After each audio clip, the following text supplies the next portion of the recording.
What's going on, baseball fans? Jeremy Laracuente here for the Baseball Banter Broadcast. And on this broadcast, we're going to be bantering about my predictions for the National League East Divisional rankings for the 2023 season. Now, the old adage of you can't predict baseball, Susan, holds true, but we're going to try to do it anyway, beginning with number 5.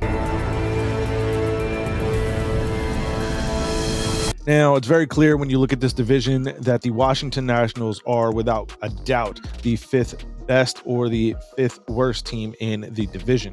When you look at the ability of what they have on their roster right now, there's a lot of questionable and unproven talent. With that in mind, they're going to go into this season in not the greatest situation and scenario because they do have a very tough division and 4 opponents who are clearly better than them in this division ahead of them. So when you look at what the Nationals are going to be in 2023, it is going to be the last place team in the NL East.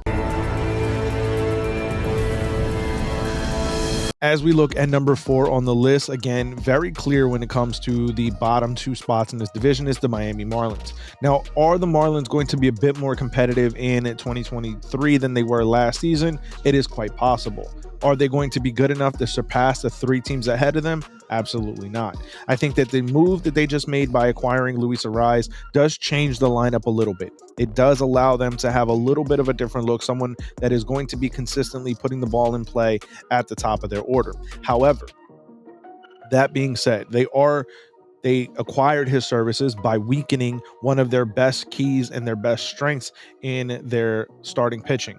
With that, that's going to make them a little bit of a weaker team overall, in my opinion. That makes them number 4. Now, when we look at the top 3 teams in this division, to me, it is absolutely the roll of a dice. It could be any one of these 3 teams, but we're going to go with the Atlanta Braves at number 3. Now, the reason why I say the Braves come in at number 3 is because for me, they haven't done enough this offseason compared to the other 2 teams ahead of them. I think that for Atlanta, they already are a strong ball club, so not much was needed to be done. But I do believe that they needed to shore up the shortstop spot when Dansby Swanson was allowed to leave via free agency. By not locking him up, yes, the Braves did the same exact thing with Freddie Freeman, were able to make a trade and absolutely remain competitive at that first base position and arguably over the long term potentially better suited than what they would have been trying to sign Freddie Freeman to a much bigger long-term deal. But with that being said, I don't necessarily know how much I believe in the ability of Vaughn Grissom as their everyday shortstop. I think that had they been able to kind of re-solidify that position with a bit more of a veteran presence in that lineup, in that spot, it could absolutely help them. Now, that being said, Vaughn Grissom could absolutely blow everyone out the water and be able to really cement himself as the new shortstop for the Atlanta Braves. If that is the case, again, any one of these 3 teams, in my opinion, could easily be number 1. But for now, the Braves come in at number 3. Now, the number 2 team on my list did solidify themselves in their weak spot at shortstop, and that was the Philadelphia Phillies by acquiring Trey Turner.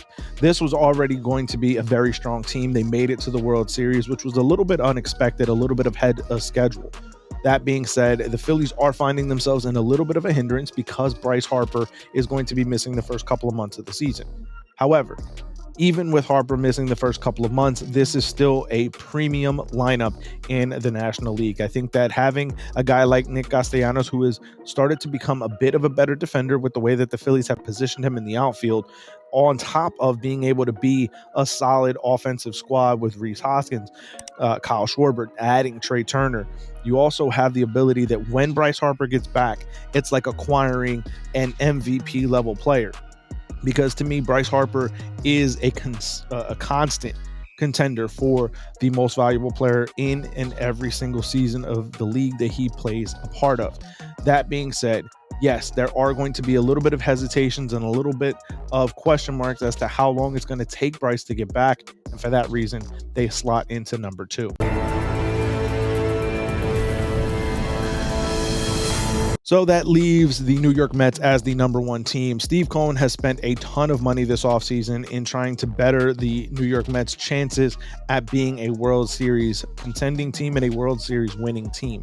That being said, what they've done this offseason has truly allowed them, in my opinion, to be the #1 team in the National League East Division.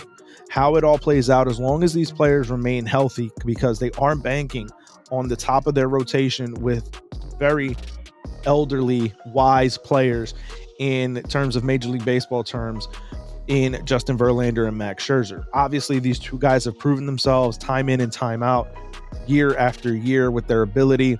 And anytime you start to doubt them, they go again and once again prove just how talented and Hall of Fame worthy they are. But there are still going to be questions about how long and how much they can go because of their age. So it's going to be questions on any one of these three teams. But to me, the way that it ranks out is the Mets, Phillies, Braves, Marlins, and Nationals when it comes to the divisional rankings in the National League East. But I want to hear from you guys.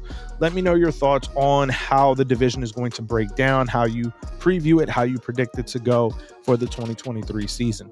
When it comes to the postseason, I do think that all three of these teams, the Mets, Phillies, and Braves, are all going to make the postseason. So it'll be interesting to see kind of how things shake out.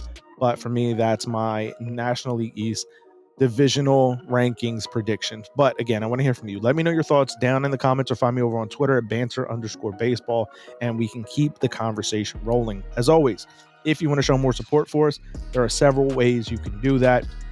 Following us on our Twitter page, banter_baseball, or our Instagram or TikTok pages at Baseball Banter Broadcast.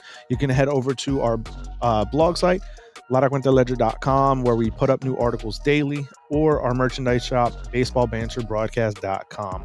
So thank you guys for tuning in. If you haven't already done so, please hit the subscribe button, as most of this audience has not yet subscribed. So hit that subscribe button and the bell for post notifications, so that each and every time we drop a new broadcast here, you'll be notified.